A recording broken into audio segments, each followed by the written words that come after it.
हरे कृष्ण मो ना बसुधाम श्याम दास तो मु श्रीधाम मायापुर आसी तो आज कोटपाड़ बहुत सुंदर पवित्र गोटे मांगलिक अनुष्ठान है भूमि दान करिसेंती भूमि पूजन भी होती इस्कन छात्र उद्देश्य अच्छी से छात्र उद्देश्य भितर गोटे उद्देश्य अच्छी या गोटे पवित्र स्थान गढ़ा जो पवित्र स्थान रे आसिके लोक मैंने आध्यात्मिक उन्नति करेंगे आ भूली जीवा भगवान सहित जो संपर्कटा पुणे पुनस्थापन करेंगे आर नित धाम भगवत धाम को जीवे ये हूँ उद्देश्य जे किमिति आम जड़ जगत उद्धार की भगवान को पाखक जीव क्या भगवान जी समस्त पिता। हरे कृष्ण। निश्चित भाव में खुशी अच्छी जदि आम जगार इस्कन मंदिर टे हम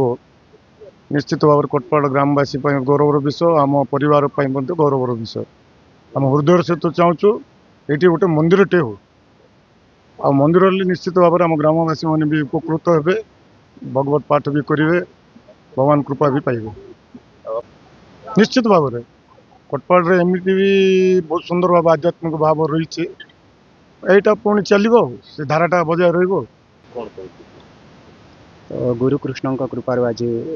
इस्कन गोटे जगह ये गुरुकृष्ण जगह देते तो आज विधिवत भाव में आमर इस्कन मंदिर जहाँ सब कार्यक्रम आज आरंभ है। हरे कृष्ण।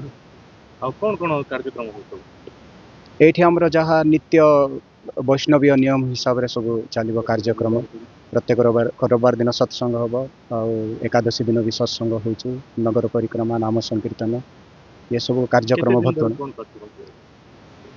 एटा तो नित्य चलो ना सबुदिन हम यहाँ बर्तमान चली आमर आज को तो केते वर्ष हो गला तो आम अस्थायी भाव में चलूला गोटे घरे आम घरे एका चलूला अस्थायी भाव में बर्तमान यहाँ स्थायी भाव में गोटे चलो। हरे कृष्ण। आज बहुत पवित्र दिन जे कि आमर कोटपाड़ इस्कन होगापाई आमर चरण सरोज प्रभु जड़े ब्रह्मचारी से भूमि दान कले कृष्णकर मंदिर होगापाई प्रभुपाद उद्देश्य थिला जे सारा जगत में मोर वाणी प्रचार हम सारा जगत भगवान मंदिर हम आई कोटपाड़वासी समस्ते कृष्ण भक्ति पाइबे कृष्णकर प्रेम लाभ करेंगे से आज से मंदिर दान करछंती आठी भगवान आमर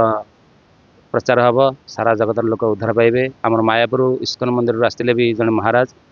से प्रवचन देते समस्त इस्कन उद्देश्य कौन इस्कन कहीं प्रचार करुँच कौन करुँच से विषय